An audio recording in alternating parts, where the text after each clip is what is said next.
안녕하세요. 여러분의 C++ 코드를 훨씬 더 견고하고 안전하게 만들어줄 핵심 비결, 예외 안정성에 대해 깊이 파고 들어볼 시간입니다. 챕터 10, 예외 안정성의 3단계. 코드를 짜다 보면 예외는 피할 수 없잖아요. 근데 예외가 터졌을 때 데이터가 엉망이 되거나 메모리가 줄줄 새는 걸 막으려면 어떻게 해야 할까요? 오늘 그 기술적인 비밀을 함께 파헤쳐 보겠습니다. 자, 그럼 바로 시작하죠. 자, 한번 상상해 보세요. 은행 앱으로 친구한테 돈을 보내려고 송금 버튼을 딱 눌렀는데 그 순간 프로그램이 멈춰버리는 거예요. 확인해보니 내 계좌에선 돈이 빠져나갔는데 친구는 돈을 못 받았대요. 와, 생각만 해도 정말 끔찍하죠? 바로 이런 상황을 막기 위해 예외 안전성이라는 개념이 반드시 필요한 겁니다. 요즘 다들 러스트가 메모리 안전성 때문에 좋다고들 하잖아요? 그런데 사실 모던 C++도 이 예외 안전성 원칙만 잘 지키면 러스트 못지않게 어쩌면 그 이상으로 안전하고 튼튼한 코드를 만들 수 있습니다. 예외 안전성은 말 그대로 예기치 못한 오류가 발생해도 내 소중한 데이터나 시스템 자원을 안전하게 지켜주는 코드의 든든한 방패 같은 거라고 보시면 돼요. 오늘 우리가 함께 탐험할 내용입니다. 먼저 예외 안전성이 대체 뭔지 개념부터 확실히 잡고요. 이게 또 등급이 있거든요. 세 가지 안전성 수준을 알아볼 겁니다. 그리고 이 모든 걸 가능하게 해주는 C++의 진짜 마법 같은 패턴 RAI를 배우고 예외 중립적 코드라는 개념을 거쳐서 마지막에는 이 모든 지식을 합쳐서 직접 안전한 은행 시스템을 만들어보는 실습까지 진행해 보겠습니다. 자, 그럼 첫 번째 주제입니다. 예외 안전성이란 뭘까요? 아주 간단하게 말하면 프로그램의 예외가 빵 하고 터지더라도 우리 프로그램이 논리적으로 깨지지 않고 언제나 일관되고 유효한 상태를 유지하는 능력을 말합니다. 한마디로 어떤 일이 있어도 프로그램이 맛이 가지 않게 하는 거죠. 이걸 조금 더 정확하게 정의해 볼게요. 예외 안전한 코드는 우리에게 두 가지를 약속해 줍니다. 첫째, 어떤 예외가 발생하더라도 메모리나 파일, 네트워크 연결 같은 자원이 절대 유출되지 않는다. 그리고 둘째, 프로그램의 데이터 구조가 망가지지 않고 항상 논리적으로 말이 되는 일관된 상태를 유지한다. 이 두 가지가 핵심이에요. 자원 누수 방지, 그리고 데이터 일관성 유지. 꼭 기억하세요. 그런데요, 이 예외 안전성이라는 게 있다 없다 이렇게 딱 잘라 말할 수 있는 게 아니에요. 마치 보험 상품에 여러 등급이 있는 것처럼 얼마나 강력하게 안전을 보장해 주느냐에 따라 여러 레벨로 나뉩니다. 이제 그 세 가지 수준에 대해서 자세히 알아보겠습니다. 예외 안전성은 크게 이렇게 세 단계로 나눌 수 있습니다.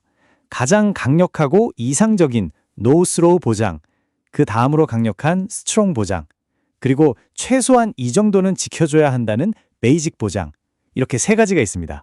자, 이 표를 보시면 한눈에 이해가 되실 거예요. 맨 위, No Throw는 말 그대로입니다. 이 함수는 절대로 무슨 일이 있어도 예외를 던지지 않는다는 가장 강력한 약속이죠. 그 다음 Strong 보장은 전부 아니면 전무, 즉 all or nothing 철학이에요. 어떤 작업을 할 때 완벽하게 성공하거나 만약 중간에 실패하면 아예 처음부터 아무 일도 없었던 것처럼 상태를 완벽하게 원상복구시켜줍니다. 아까 그 계좌이체 예시가 딱 여기에 해당하겠죠? 마지막으로 베이직 보장은 최소한의 약속입니다. 예외가 터져도 자원 누수는 없고 객체가 유효한 상태를 유지하긴 하지만 작업 이전 상태로 돌아간다는 보장은 없어요. 상태가 변경될 수는 있다는 거죠. 아니, 그럼 이런 대단한 보장들을 도대체 어떻게 구현할 수 있다는 걸까요? 그 비밀의 열쇠는 바로 C++의 가장 강력하고 우아한 디자인 패턴 중 하나인 RAI에 있습니다. RAI가 어떻게 이 모든 걸 가능하게 만드는지 지금부터 살펴보겠습니다. Resource Acquisition is Initialization. 우리말로 하면 자원 획득이 곧 초기화다라는 뜻인데요. 아이디어는 정말 간단해요. 필요한 자원, 예를 들어 메모리나 파일 같은 걸 객체가 생성될 때 생성자에서 획득하고요. 그 자원을 돌려주는 건 객체가 사라질 때 소멸자에서 처리하는 겁니다. 여기서 진짜 중요한 건 C++ 언어는 예외가 터져서 함수 중간에 그냥 확 튕겨나가도 그 스코프 안에 있던 객체의 소멸자 호출을 무조건 보장한다는 거예요. 바로 이게 마법의 핵심입니다. 실제 코드를 한번 볼까요? 멀티스레딩 프로그래밍에서 쓰는 std 락과드가 RAI의 완벽한 예시입니다. 딱 이 한 줄이 실행되는 순간 락키라는 객체가 만들어지면서 그 생성자 안에서 뮤텍스 MTX를 잠급니다. 즉 자원을 획득한 거죠. 그리고 이 코드를 감싸고 있는 중괄호, 즉 스코프가 끝나는 지점에 오면 어떻게 될까요? 코드가 정상적으로 실행되든 아니면 이 블럭 안에서 예외가 발생해서 중간에 튕겨나가든 C++는 락 객체에 소멸자가 호출되는 걸 100% 보장합니다. 그리고 그 소멸자는 뮤텍스를 풀어주는 일을 하죠. 그러니까 개발자는 뮤텍스를 잠그기만 하고 풀어주는 걸 깜빡할 걱정을 할 필요가 전혀 없는 거예요. 자동으로 다 해주니까요. 이게 바로 RAI의 힘입니다. 사실 RAI는 우리 주변에 늘 있습니다.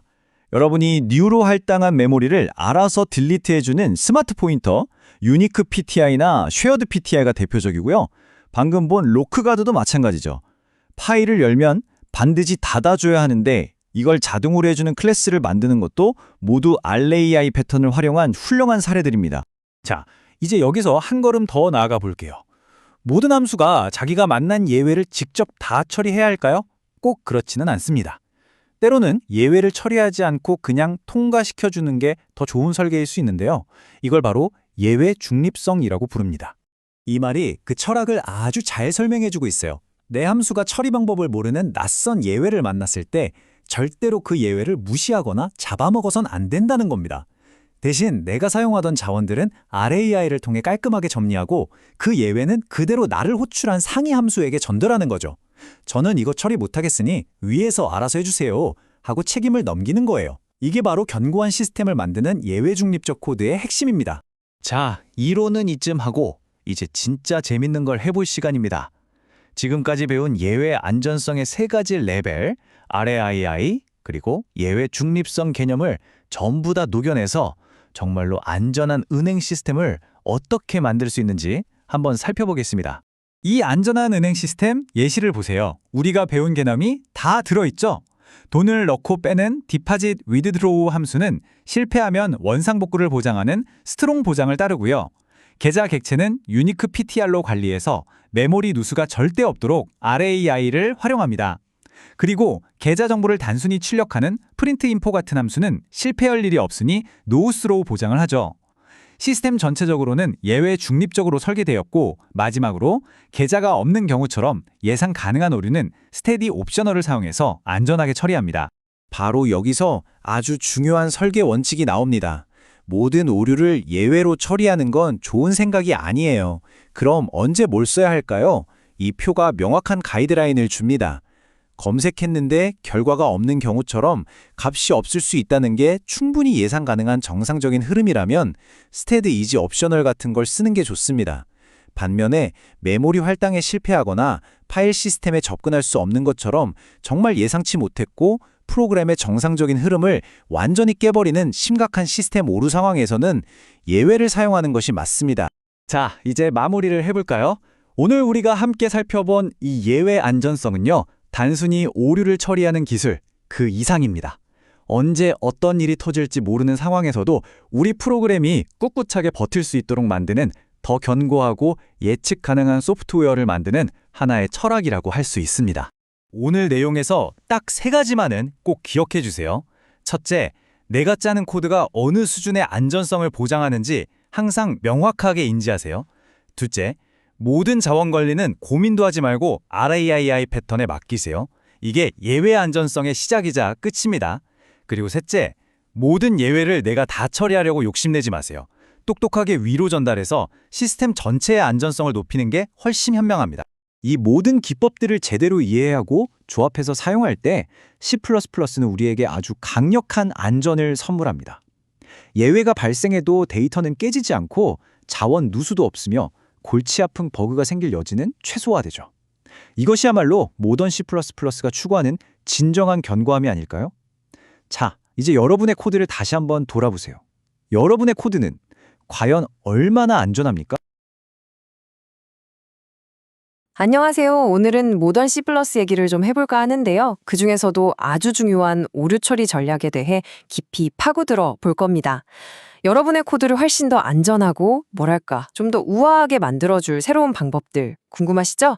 바로 시작해보겠습니다. C++ 코딩하다 보면 다들 한 번쯤 이런 생각 해보셨을 거예요. 이 오류 처리 진짜 어떻게 안 되나? 예외 처리는 너무 복잡하고 오류 코드는 일일이 체크하기 너무 귀찮고 그렇죠. 뭔가 좀 더 깔끔하고 좋은 방법이 없을까 하는 고민 말이에요. 그래서 오늘 우리가 살펴볼 내용이 바로 이겁니다. 먼저 기존 방식에 어떤 문제가 있었는지 짚어보고 C++23에 새로 등장한 std.expected가 뭔지 알아볼 거예요. 그리고 이걸로 어떻게 함수형 스타일의 멋진 코드를 짜는지, 또 어떤 상황에 어떤 전략을 써야 하는지, 마지막으로 실제 파서를 만드는 예제까지 쭉 훑어보겠습니다. 자, 그럼 첫 번째 주제부터 시작해 볼까요? 바로 전통적인 C++ 오류 처리 방식입니다. 새로운 해결책이 왜 나왔는지 제대로 이해하려면 우리가 예전에 어떤 어려움을 겪었는지부터 아는 게 중요하겠죠? 우리가 주로 쓰던 방식이 크게 두 가지였잖아요. 하나는 예외 처리. 이건 오류가 나면 그냥 던져버리는 거라 강력하긴 한데 문제는 이게 생각보다 비용이 비싸요. 오류 하나 잡자고 호출 스택을 전부 되갚는 스택 풀기라는 걸 해야 하거든요. 코드 흐름도 막 점프하니까 따라가기 힘들고요. 다른 하나는 오류 코드 방식인데 이건 가볍긴 하지만 정말 지겹죠. 함수 부를 때마다 if문으로 성공했는지 실패했는지 일일이 확인해야 하고 깜빡하고 하나라도 빼먹으면 바로 버그로 이어지는 거죠. 바로 이런 문제들 때문에 C++ 개발자들이 오랫동안 골머리를 앓아왔는데 드디어 C++23에서 정말 멋진 해결책이 나왔습니다. 바로 오늘의 주인공, std expected입니다. 이건 정말 게임 체인저라고 할 수 있을 정도예요. 스탠드 익스펙트가 대체 뭐냐? 정의는 이렇습니다. 간단하게 비유하자면 일종의 결과 상자라고 생각하시면 돼요. 이 상자를 열면 안에는 성공했을 때의 값이 들어있거나 아니면 실패했을 때의 오류 정보가 들어있거나 둘 중 하나인 거죠. 중요한 건 이 모든 게 컴파일 타임의 타입 시스템 안에서 안전하게 처리된다는 점입니다. 이게 스테디 옵셔널하고 비교해보면 차이가 확 드러나요. 스테디 옵셔널은 그냥 값이 있냐 없냐 딱 두 가지만 알려주잖아요. 그런데 스테디 엑스펙티드는 여기서 한 단계 더 나아갑니다. 값이 있으면 이거고 만약 없다면 그 이유는 바로 이 오류 때문이다 라고 실패의 원인까지 명확하게 알려주는 거죠. 훨씬 더 많은 정보를 담을 수 있는 거예요. 이게 바로 핵심적인 변화입니다. 오류를 더 이상 프로그램 흐름을 깨뜨리는 어떤 특별한 사건으로 보지 않고 그냥 함수가 반환하는 하나의 값으로 취급하는 거예요. 이렇게 되면 예외 처리처럼 비싼 성능 비용도 안 들고 컴파일러가 이 함수는 실패할 수도 있는데 오류 처리 안 했네 하고 알려주니까 실수로 처리를 빼먹을 일도 없어지는 거죠. 정말 강력하죠? 자, 그럼 이 멋진 스탠다드 엑스펙티드를 실제로 코드에서 어떻게 써먹을 수 있을까요? 여기서부터가 진짜 재미있습니다. 바로 함수형 프로그래밍 스타일에 아주 깔끔한 오류 처리, 체이닝이 가능해집니다.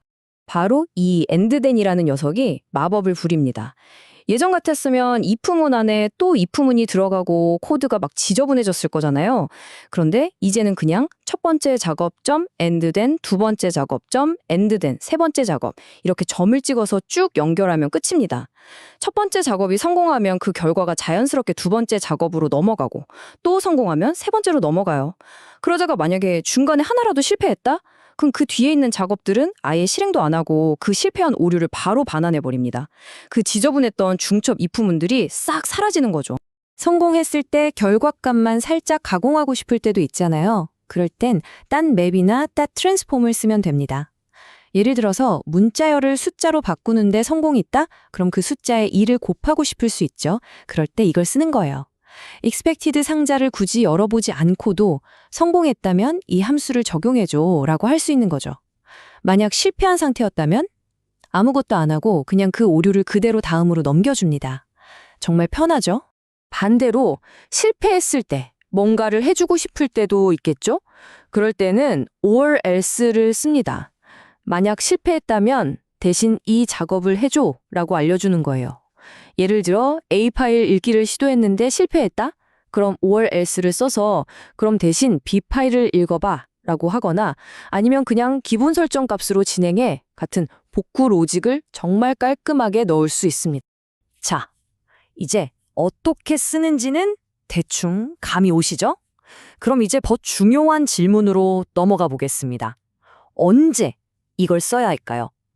아무리 좋은 도구라도 제대로 된 곳에 써야 빛을 발하는 법이니까요. 이 표를 보시면 정리가 좀 될 겁니다. Steady expected는요, 파일이 없거나 사용자 입력이 잘못되는 것처럼 뭐랄까 충분히 일어날 법하고 또 우리가 대처할 수 있는 그런 오류에 쓰면 딱 좋습니다. 반면에 메모리가 부족하다거나 하는 정말 프로그램이 더 이상 어떻게 할 수 없는 심각한 시스템 오류 상황에서는 그냥 모든 걸 멈추는 예외 처리가 여전히 더 나은 선택일 수 있어요. 그리고 물론 오래된 C 라이브러리랑 같이 써야 한다면 어쩔 수 없이 오류 코드를 써야 할 때도 있겠죠. 좋습니다. 이론은 이 정도로 하고 이제 진짜 실전으로 들어가 보죠. 지금까지 배운 이 모든 걸 가지고 아주 실용적인 예제, 바로 안전한 JSON 파서를 한번 만들어 보겠습니다. 안전한 파서를 만든다는 건 이런 겁니다. 파싱 함수가 성공하면 깔끔한 제이슨 객체를 반환하고 실패하면 그냥 실패했다가 아니라 32번째 줄에서 쉼표가 빠졌어요 처럼 아주 구체적인 오류 정보를 std expected에 담아서 돌려주는 거죠. 그리고 파서 내부의 복잡한 로직들은 and then이나 map 같은 걸로 아주 명확하게 연결하는 겁니다. 이렇게 만들면 나중에 코드를 고치거나 이해하기가 훨씬 쉬워지겠죠. 자, 오늘 이야기의 핵심 다시 한번 정리해 볼까요? 가장 중요한 건 std expected를 사용해서 오류를 값처럼 다루자는 패러다임의 전환입니다. 이렇게 하면 복잡한 순차적인 작업들을 함수형 체이닝으로 아주 깔끔하게 만들 수 있고요. 결국 오류 처리라는 게 더 이상 숨기고 싶은 골칫덩어리가 아니라 우리 코드의 안정성을 높여주는 아주 명시적이고 강력한 무기가 되는 겁니다. 결국 모던 C++가 가고자 하는 방향이 바로 이런 거라고 생각해요. 프로그래밍을 그냥 돌아가게 만드는 걸 넘어서 더 안전하고 더 표현력 있고 그래서 결국엔 더 즐겁게 만드는 거죠. 오늘 소개해드린 이 새로운 오류 처리 방식이 여러분의 다음 C++ 프로젝트를 한 단계 더 우아하게 만들어줄 거라고 확신합니다.